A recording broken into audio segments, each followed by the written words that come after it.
안녕하십니까.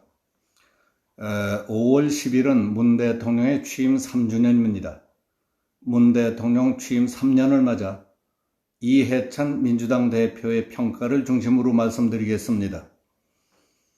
5월 10일은 문재인 대통령이 취임한 지 만 3년이 되는 날입니다. 집권 3년 차를 맞는 문재인 정부는 정치, 안보, 외교, 경제, 법조 등 모든 분야에서 사회주의 노선을 밟으며 국민 생활 안정과 국가 발전에 관계되는 업적은 별로 눈에 띄는 것이 없습니다. 뒷걸음질만 쳐왔는데도 집권 더불어민주당은 이번 총선에서 압도적인 승리를 거두었습니다. 여당권이 이번 총선에서 차지한 의석만 전체 300석 가운데 180석입니다. 그리고 어제 발표된 한국갤럽의 여론조사를 보면 문 대통령 지지율은 71%로 1년 10개월 만에 최고치를 기록했습니다. 집권 3년이 되는 대통령 지지율이 70%를 넘는 것은 어느 나라에서도 흔한 일이 아닙니다. 문재인 정부의 집권 3년에 대해 사람에 따라, 입장에 따라 각기 다른 견해와 평가가 있다는 것은 당연합니다. 더불어민주당의 이해찬 대표는 문재인 정권의 지난 3년은 국가의 존재 이유를 증명해온 시기라는 점을 강력히 주장했습니다. 그는 당 최고위원회에서 문재인 정부는 국민에게 약속했듯이 국민이 체감하는 나라다운 나라를 향해 전진 중이다. 문재인 케어로 국민 건강을 지켰고 권력기관을 개혁해 국민에게 돌려주었다. 일자리는 늘리고 혁신 경제도 발전했다. 일본 경제 도발에 맞서서 소재 부품 산업도 육성했다고 자평했습니다. 특히 코로나19를 맞아서 국민 안전을 지켜내서 K-방역의 모범을 창출했고 코로나 경제 위기에 선제 대응하고 있다. 우리가 코로나19에 세계의 모범으로 잘 대응할 수 있었던 것은 그동안 국민건강보험, 기초생활수급제 등 국민정부, 참여정부 이후에도 꾸준히 만들어온 소셜 인프라가 기본적으로 작동하면서 정부가 능동적으로 대처를 잘하고 의료진의 헌신과 국민의 동참이 있어서 가능한 일이었다고 설명했습니다. 이해찬 대표의 의견 가운데 궁금한 것 몇 가지만 물어보고 싶습니다. 문재인 정부는 국민에게 약속했듯이 국민이 체감하는 나라다운 나라를 향해 전진 중이라고 했습니다. 이 대표가 말한 국민이 체감하는 나라다운 나라라는 말은 대통령이 취임식을 비롯해서 기회 있을 때마다 장담해온 일찍이 경험해보지 못한 나라를 만들겠다고 했던 말과 무엇이 어떻게 다른지 궁금합니다. 의식이 있는 사람들은 지금 우리가 겪고 있는 경제, 국방, 안보, 외교, 정치, 언론, 경찰, 검찰, 법원 할 것 없이 국정 모든 분야가 일찍이 경험해보지 못했던 일들을 충분히 겪고 있다고 느끼고 있습니다.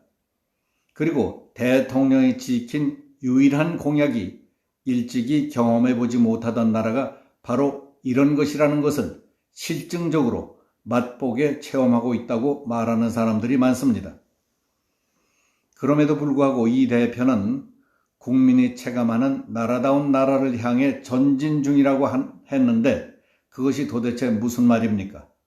문 대통령이 국민에게 보여주겠다고 약속한 일찍이 경험해보지 못한 나라가 아직도 멀었단 말입니까? 대부분의 사람들은 이만하면 일찍이 경험해보지 못한 나라를 충분히 맛봤다고 생각하고 있습니다. 그런 거라면 더 이상 전진하지 않는 것이 좋다고 생각할 것입니다. 너무 지나친 것은 좀 모자라는 것만 못하다는 말도 있듯이 그런 건 그만 전진시키는 게 좋다고 생각하는 사람들이 더 많다는 사실을 알아야 합니다. 그리고 코로나가 창궐하자 문재인 케어로 국민 건강을 지켰다고 했는데 코로나 바이러스의 진원지인 중국을 일찍이 봉쇄했더라면 어땠을까요? 문재인 케어로 국민 건강을 지키고 K-방역의 모범을 창출해서 대한민국을 세계에 선양하는 데 영향이 있었을 것이라고 생각하십니까? 또 권력기관을 개혁해 국민에게 돌려주었다는 것은 무엇을 말하는 것입니까?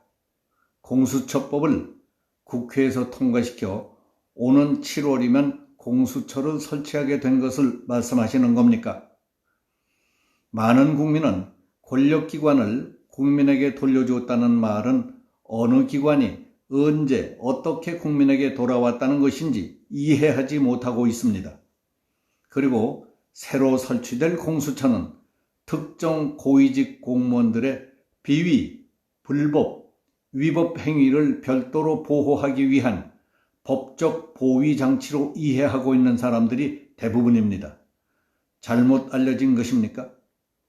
그렇다면 지금까지 수사하고 있던 조국 사건을 비롯해서 문 대통령의 30년 친구라는 사람을 울산시장에 당선시키기 위해 청와대가 조직적이고 구체적으로 개입했다는 의혹에 휩싸여 있는 울산시장 선거 개입 사건, 또 유재수 감찰무마 사건 등은 어떻게 되는 겁니까? 지금까지 윤석열 검찰이 하던 대로 계속될 수 있는 겁니까? 이처럼 악재들이 겹겹이 쌓여있는 가운데에도 4.15 총선은 민주당의 압도적인 승리로 끝났습니다. 그리고 한국갤럽이 조사한 여론조사 결과 총선 이후 문 대통령 국정에 대한 긍정적 평가가 71%가 나왔다고 합니다. 집권한 지 만 3년이 되는 대통령의 지지율이 70%를 넘는 것은 일찍이 못 보던 일입니다. 여론조사 얘기가 나왔으니 5월 8일 카톡으로 받은 희한한 여론조사 내용을 하나 전해드리겠습니다. 한국갤럽의 여성조사원이 누군가에게 전화를 걸어 물어봤습니다. 상대방은 인천에 산다는 61세 초로의 영감님이었습니다. 조사원이 6.25 전쟁에 대한 인식조사를 하고 있습니다. 선생님께서는 6.25 전쟁을 일으킨 게 어느 쪽이라고 생각하십니까? 남한, 북한, 남북한, 미국, 소련 하고 예를 들고 있는데 그걸 지금 질문이라고 하세요? 하고 되받았습니다. 네, 의식조사로 여쭤보는 거예요. 대한민국 국민이에요? 지금 질문자가 대한민국 국민이냐고요? 정확히 어디서 왔어요?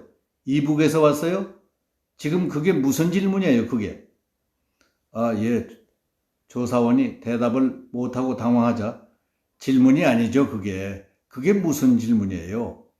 갤럽이라는 데가 그런 데가 뭐예요, 지금? 국가보훈처에서 의뢰받은 것이라서요. 지금 저희가 아무런 국가관도 없어요. 이거 뭐 나라가 아주 망했네, 망했어. 그런 식으로 말도 안 되는 질문을 하고 있어? 지행은 여기까지만 할까요? 더 계속할까요, 선생님? 한국갤럽이라는 동네하고 보훈처? 보훈처라는 데는 국민 세금 받아가지고 그런 식으로 엉뚱한 6.25 사변을 어디서 일으켰느냐 하는 거, 그런 거나 묻는 그런 국가보훈처가 국민의 세금 받아가지고 그거 할 짓이야? 6.25 전쟁을 일으킨 게 어느 쪽이라고 생각하시는지. 아니, 그걸 질문이라고 하시느냐고요, 그거. 이러고 말이 자꾸 격해지자 조사관이 당황해서 네, 알겠습니다. 죄송합니다. 여기까지만 하겠습니다. 2분 남짓한 동안의 통화였습니다. 도대체 왜들 이러십니까? 지금 이 나라가 어디로 가고 있습니까? 어리석은 국민들이 이해하고 납득할 수 있도록 대답 좀 해 주십시오. 여기서 마치겠습니다. 감사합니다.